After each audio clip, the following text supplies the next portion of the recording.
पुणे ते सातारा मार्गावर मोठी वाहतूक कोंडी निर्माण झाली तर पुणे बंगळुरू महामार्गावर सुद्धा वाहनांच्या रांगा लागल्या। राष्ट्रीय महामार्गावर 5 ते 6 किलोमीटर इतक्या वाहनांच्या रांगा लागल्या। अधिकचे तपशील देतात आपले प्रतिनिधी शेखर पाटील। शेखर, विक्रांत, काल रात्री उशिरा ही वाहतूक कोंडी त्या ठिकाणी पाहायला मिळालेली आहे आणि त्याचे दृश्य जे आहेत ते आपण ही स्क्रीनवरती पाहतोय। पुण्यावरून साताऱ्याकडे येणाऱ्या मार्गावरती पुणे बेंगलोर राष्ट्रीय महामार्गावरती अतीत म्हणून एक गाव आहे आणि त्याच्याच बाजूला जवळपास 5 ते 6 किलोमीटर पर्यंत या रांगा ज्या आहेत त्या लागलेल्या आहेत। मोठ्या प्रमाणात लोक जे आहेत ते पुण्यावरून कोल्हापूर आणि गावोगावी जे आहेत ते दिवाळीसाठी जात असतात।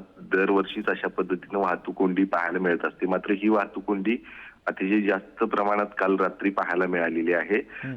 सकाळपर्यंत ही सगळी वाहतूक कोंडी त्या ठिकाणी सुरळीत झाली अशी माहिती सध्या मिळाली। मात्र ही रात्रीची दृश्य ज्यावरून आपल्याला अंदाज येईल की किती मोठ्या प्रमाणात कोंडीचा फटका जो आहे तो अनेक वाहनधारकांना त्या ठिकाणी बसलेला आहे। त्यामुळे निश्चितच आहे, दरवर्षी प्रमाणेच दिवाळीच्याच पार्श्वभूमीवरती खरं तर ही वाहतूक कोंडी त्या ठिकाणी पाहायला मिळालेली आहे आणि या सगळ्यांवरती खरं तर आता नियंत्रण मिळवण्याला देखील यश जे आहे ते त्यांना मिळालेलं आहे। विक्रांत, शेखर, पुणे ते सातारा या प्रवासादरम्यान नेमकं कोणत्या भागामध्ये ही वाहतूक कोंडी झाली होती आणि त्यामुळे स्वाभाविकपणे जे प्रवासी आहेत, जे दिवाळी निमित्त गावी जात आहेत, त्यांना मनस्ताप सुद्धा सहन करावा लागला असेल?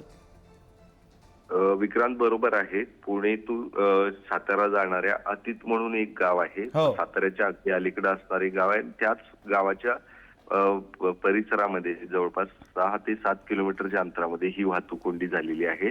आपल्याला हे दोन्ही बाजूला खरं तर वाहनांच्या रांगा दिसत असतील, ज्यामध्ये मोठमोठे ट्रक असतील, 4 चाकी वाहनं असतील, सर्वजण जे आहेत त्या ठिकाणी अडकून बसलेले आहेत। काही नागरिकांनी, जो व्हिडिओ आपल्याला आता दिसतोय, तो नागरिकांनी चालत त्या ठिकाणी जाण्याचा पर्याय त्या ठिकाणी निवडला होता आणि वाहतूक कोंडी त्या ठिकाणी किती मोठ्या प्रमाणात त्या ठिकाणी झाली होती, त्याचा फटका किती मोठ्या प्रमाणात झाला होता याचा अंदाज आपल्याला येतो। त्यामुळे निश्चितच आहे, या सगळ्यातून मार्ग काढतच रात्री मनस्ताप सहन करत सर्वांना यातून प्रवास करावा लागलेला आहे।